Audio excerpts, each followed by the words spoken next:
nesta manhã, que nós falaremos um pouco mais sobre a mensagem do nosso Mestre Jesus.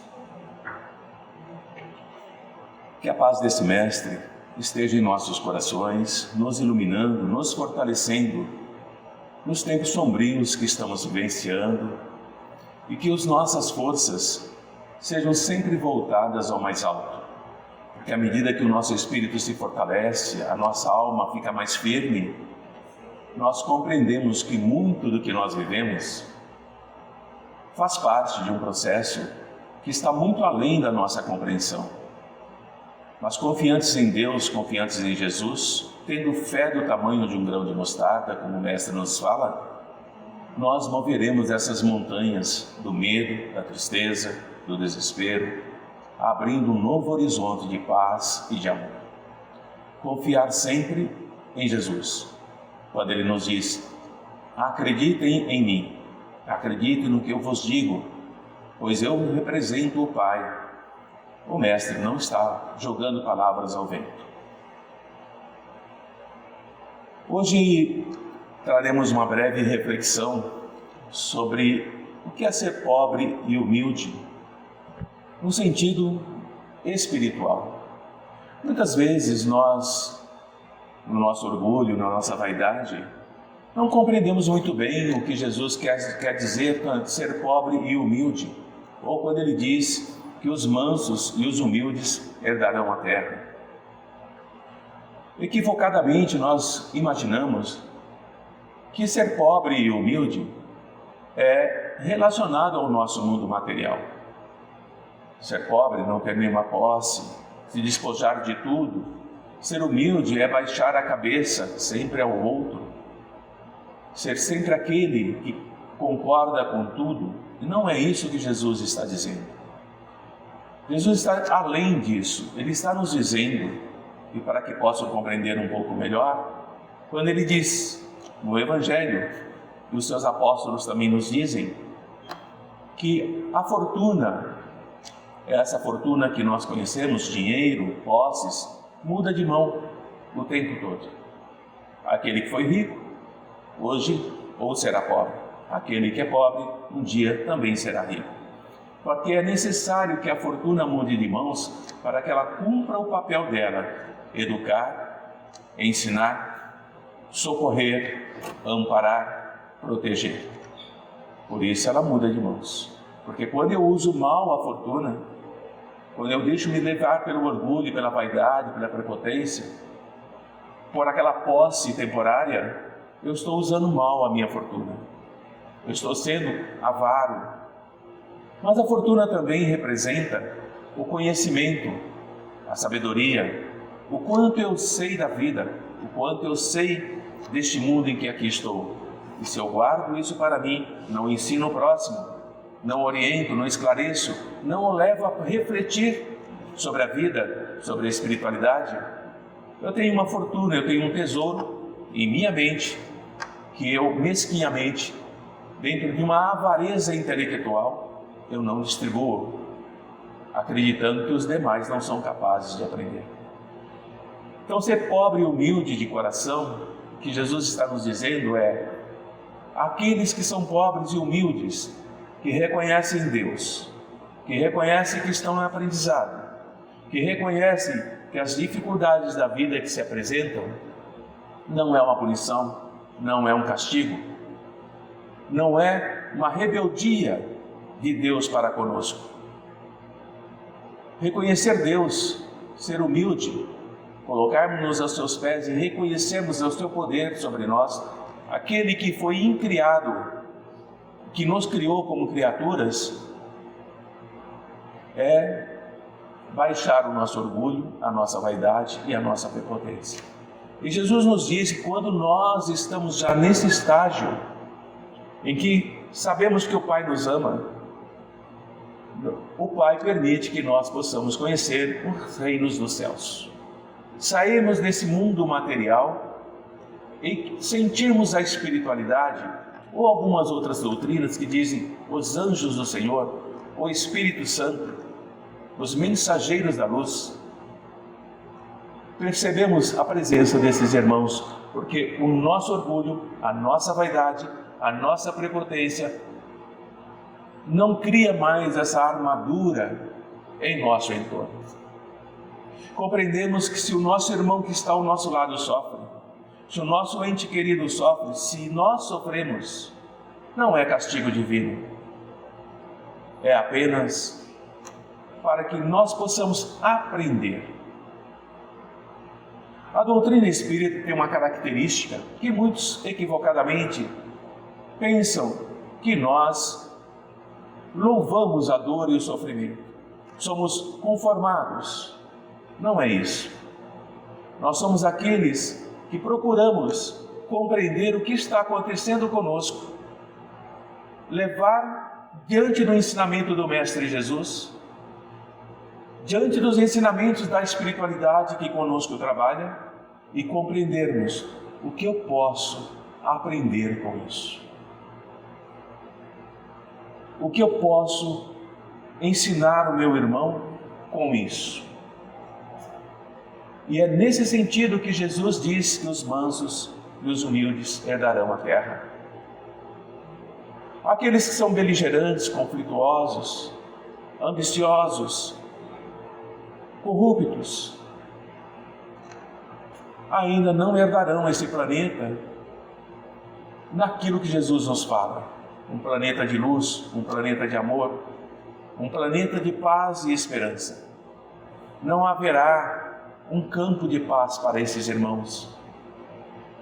Só haverá um planeta de paz para os mansos e humildes, que sabem que a benevolência, que a fraternidade, que o dividir aquilo que nós possuímos faz parte desse evangelho de amor. A inteligência que nós temos, todos nós somos inteligentes, ela é rica em méritos para o futuro, mas com a condição de ser bem empregada. O que nos diferencia um do outro é o tempo que nós dedicamos a nós mesmos em buscarmos o que eu tenho de melhor, o que eu já possuo de luz em mim. Quando Jesus nos diz, vós sois luz, Ele está dizendo, o Pai colocou uma luz dentro de vocês. E ela ainda não brilha, porque vocês não deixam. A sombra que está em torno de vocês não permite que essa luz brilhe. Mas essa luz não se apaga, porque pouco a pouco, com a nossa vivência, com o nosso dia a dia, com nossos encontros, nós vamos tirando essas capas de escuridão em torno de nós. E começamos a perceber que sim, há uma luz dentro de nós. Como essa luz se manifesta? Através da serenidade. Quando eu não me irrito tão profundamente como eu me irritava, quando eu não grito tanto quanto eu gritava, quando eu não blasfemo tanto quanto eu blasfemava, eu começo a refletir que esse não é o melhor comportamento que eu devo ter. Se todos os homens, se todos nós, bem dotados de inteligência, nos servíssemos dela, segundo os desígnios de Deus, a tarefa dos Espíritos, dos anjos do Senhor, do Espírito Santo, seria fácil, porque a nossa humanidade progrediria a passos largos em direção à terra de paz. O que nós presenciamos nos dias de hoje, as pandemias, as guerras que surgem, as misérias, a fome, o desespero, a angústia, são consequências das atitudes nossas. Porque o Pai nos dá o que muitos questionam, o livre-arbítrio. Mas o nosso livre-arbítrio, ele também tem limites, ele não é ilimitado. Há uma barreira para isso. E quando nós, como humanidade, ultrapassamos essa barreira, as leis da natureza, as leis do universo, as leis do Pai, que são imutáveis, entram em ação. E essas leis, ao entrarem em ação, elas vão até o final da sua própria determinação. E sofremos as consequências disso. Como humanidade, o Pai não olha para nós individualmente. porque Ele sabe que todos nós retornaremos para o seu seio como espíritos de luz. O Espírito tem como predestinação o futuro. E o futuro chama-se Deus, chama-se universo, chama-se paz. Quer queira, quer não, por mais que nós resistamos, por mais que nós possamos ser renitentes, a própria lei do progresso nos leva adiante. Tudo é movimento no universo, tudo é movimento no cosmos. E nós fazemos parte desse movimento. Quer queira, quer não, não ficamos parados. Apenas retardamos o nosso avanço. Mas como o Mestre nos ensina, nenhum dos meus amados se perderá, nenhuma das minhas ovelhas ficará para trás, nós por nós mesmos saberemos o dia que teremos que começar a recaminhar, a recomeçar. Muitos, infelizmente, de nós transformamos esse instrumento que o Pai nos deu, a nossa inteligência, em orgulho e nos perdemos. Nos perdemos tão profundamente em vales tão sombrios da nossa alma que não conseguimos mais sair sozinhos. Precisamos de alguém que nos estenda a mão e nos traga dessa escuridão profunda. E esse que estende a mão para nós, não sou eu, Antônio, não é nenhum de nós. Nós fazemos parte desse estender a mão. Esse caminho que nos ensina como estender a mão para o outro está no Evangelho de Jesus. De ponta a ponta, o Evangelho de Jesus fala sobre esperança, sobre amor, sobre recomeçar, sobre o futuro. Quando nós, homens, nos abusamos da nossa inteligência, de todas as nossas faculdades, não faltam lições nos advertindo de que existe uma mão poderosa para retirar o que ela mesma nos deu. Aquilo que pode ser retirado de nós não nos pertence. Está à nossa disposição para que nós possamos fazer bom uso da mesma, possamos aprender com a mesma, possamos socorrer com a mesma. Mas quando não o fazemos e persistimos indefinidamente em usar mal, é retirado de nós. A parábola dos talentos que o Mestre nos ensina. Aquele que tem, dar-se mais a, aquele que não tem, tirar-se-á. E ficamos impressionados com isso. Quanto mais eu tenho de bondade, quanto mais eu tenho de amor, mais eu ganho. Quanto mais eu tenho de ódio, quanto mais eu tenho de vingança, quanto mais eu tenho de desprezo, mais eu caminho para a dor. Porque eu estou fugindo do amor. Quando eu fujo do amor, o sofrimento aparece. Quando eu saio do sofrimento, o amor aparece. E o Mestre está nos ensinando isso. Página a página, palavra a palavra, ele nos fala sobre isso. E nós, quando na nossa ignorância, nós não damos importância para a vida espiritual, nós não damos valor ao nosso moral, à nossa ética, nos julgamos superiores, somos orgulhosos, envaidecidos, o Mestre nos diz que o reino dos céus se fecha para nós. Porque o reino dos céus não é ganho de assalto, não é brigando, não é discutindo, não é clamando nas esquinas, não é pregando apenas através de uma palavra inócua, sem emoção, sem sentimento, que eu conquisto o reino dos céus. O reino dos céus é conquistado pelo amor, pelo coração. É entender que cada palavra que o Mestre nos dá, ela não é inútil, ela é necessária para nós despertarmos como espíritos que somos. Eu me vou preparar outras moradas na casa do meu Pai, porque eu vos amo. E se eu vos amo e o Pai me ama, o Pai vos ama. Chegamos ao ponto de negarmos a Deus no nosso orgulho, na nossa vaidade. Nós falamos para Deus, se realmente existe, prove para mim. Agora, faça isso, faça aquilo, não amanhã, agora. Como é que aquele que nos criou vai se submeter à nossa vontade, a um pensamento tão estreito e pequeno como o nosso? Não é possível. Não podemos admitir que um Deus possa ser falso. Esse Pai que Jesus nos ensina. Nós afirmamos que esse Deus não existe, que é uma ilusão que foi criada para nos enganar e nos dominar pelo medo, pela punição, pelo castigo. Chegamos mesmo a questionar a existência do Mestre em nosso planeta, em nosso mundo. Mas historiadores atuais e pesquisadores do passado comprovam a existência de Jesus. É comprovada a existência de Jesus cientificamente. Não é ilusão, não é fantasia, não é criação de doutrinas. O Mestre encarnou entre nós para nos ensinar o amor,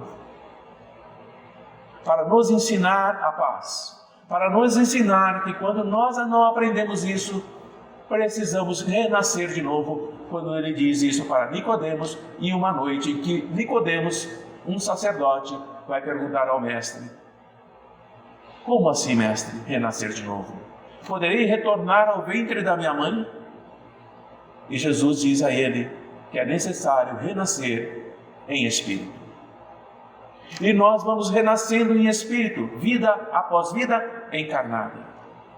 Quer queira, quer não, cada existência que aqui temos é para o nosso bem, para o nosso progresso, para a nossa capacidade de compreender que somos filhos de um mesmo Pai. E se Ele nos ama, é necessário que nós nos amemos. E o Mestre está nos ensinando isso. Jesus ensina que os orgulhosos, os vaidosos, os prepotentes, aqueles que se acham superiores aos demais, e não estou falando em termos de fortunas, estou falando inclusive em termos de conhecimento. Quando eu me julgo diante de vocês que eu sei mais sobre Jesus do que vocês, eu caio no orgulho e na vaidade. E Deus nega a todos que caem nesse orgulho, nessa vaidade, conhecer o mundo dos céus. E permite aos pobres, aos pequeninos, que se inclinam humildemente e não se consideram superiores aos outros, conhecer os reinos dos céus. Aquele que não é vaidoso, aquele que não é prepotente, aquele que se humilha diante de Deus, já tem um espírito superior àquele que alega que conhece Deus. Temos que ter cuidado com o nosso conhecimento, porque ele pode nos elevar, mas também ele pode nos perder.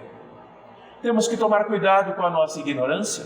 Sim, temos, porque ela também pode nos perder. Mas entre aquele que conhece e aquele que nada conhece, ambos se perdem, mas a responsabilidade maior é daquele que conhece, porque ele faz mau uso do seu conhecimento.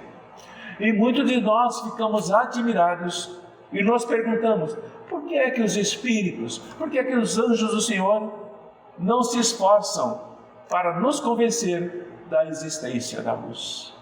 Por que eles não se mostram como realmente são capazes de se mostrar? Vejam a nosso orgulho, nossa prepotência, comandando planos de luz superiores a nós, exigindo que eles se mostrem para todos nós. Acontece, meus irmãos, que os espíritos, mensageiros de Deus, não se ocupam daqueles que ainda não reconhecem o amor do Pai. Eles se ocupam daqueles que já buscam a luz com boa fé e humildade. Como assim? Aqueles que buscam a luz são desses que eles se ocupam? Sim. Porque como é que poderão ensinar a luz para um cego ou para aquele que não quer ver? É necessário abrir os nossos olhos. E quando nós abrimos os olhos da alma, nós enxergamos esses mensageiros da luz. E eles ficam felizes, porque mais um irmão despertou para a luz. E o socorre em todas as suas necessidades. Mas aquele que ainda está mergulhado na sombra, no sofrimento, na revolta, no ódio, na vingança, não consegue ver a luz. Como os anjos de luz irão trabalhar com ele, se eu me recuso a enxergá-los? Como um cego de nascença, quando eu vou ensinar a ele o que é a luz amarela, se ele sequer tem ideia do que eu estou falando. Como eu vou dizer a ele, cego de nascença, que essa temperatura, que esse calor que ele sente no seu corpo é a luz branca do sol? Ele não tem ideia. Mas aquele que já enxerga, aquele que já vê, sabe do que estou falando. É isso que os anjos de Deus, os anjos de luz, ensinam para aqueles que já enxergam a luz. Não é uma incoerência, não é uma punição para aqueles que estão ainda fechados em si mesmo. Quando nós acreditamos que já temos Deus e temos toda a luz e pensamos que Deus está ao nosso lado, nós nos alegramos, porque estamos deixando, pouco a pouco, um passado de sombra, um passado de sofrimento. E o poder de Deus vai se revelar aos nossos olhos, nas pequenas coisas como nas grandes coisas. O pensamento do Pai é infinito, é incomensurável. Nós sequer temos ideia do que é o pensamento de Deus. Mas o nosso pensamento, ele é medido, ele é mensurável e navega no pensamento de Deus. Se nós estamos mergulhados em Deus pelos nossos pensamentos, tudo aquilo que nós trabalhamos em nos melhorarmos reflete no pensamento de Deus. Compreendendo isso, o Pai não põe a luz sobre o alqueire, mas derrama essa luz por toda a parte. Cegos são aqueles que não veem. O grande sol que nós temos como astro divino, astro rei em nós, ilumina a todos e a tudo. Se nós nos escondermos na profundeza de uma caverna e entendo isso como a nossa alma sombria, essa luz não nos alcança. Mas se nós permitirmos sair, a luz está em nós. Ela não discrimina, ela não separa. O amor é a energia que não se contamina diante de todas as outras. Aprender a amar, estamos distantes disso. Estamos praticando o aprendizado da bondade. Mas um dia chegaremos, como diz Joana de Ângeles, ao pleno amor que o Pai deseja de cada um de nós. Que essa luz possa estar no coração de todos nós, que possamos compreender nesses poucos minutos o que é ser manso, o que é ser humilde, o que é ser generoso de coração. E trabalharmos isso em nós, porque ao trabalharmos em nós, estamos iluminando aqueles que estão à nossa volta. Que a paz do Mestre, que a luz de amor do Mestre Jesus esteja conosco. Que os seus mensageiros de luz nos iluminem, porque já podemos ver que há algo mais, além daquilo que os nossos sentidos nos dizem que é verdadeiro e não é. O que nós vemos, o que nós ouvimos, o que nós sentimos, não é a realidade do mundo espiritual. A realidade do mundo espiritual, Jesus nos ensina: eu sou o caminho, eu sou a verdade, eu sou a vida. Essa é a realidade. Que esse amor desse Mestre permaneça em nós, hoje e sempre. Bom dia a todos, espero que tenham conseguido trazer a mensagem de Jesus para vocês na manhã de hoje.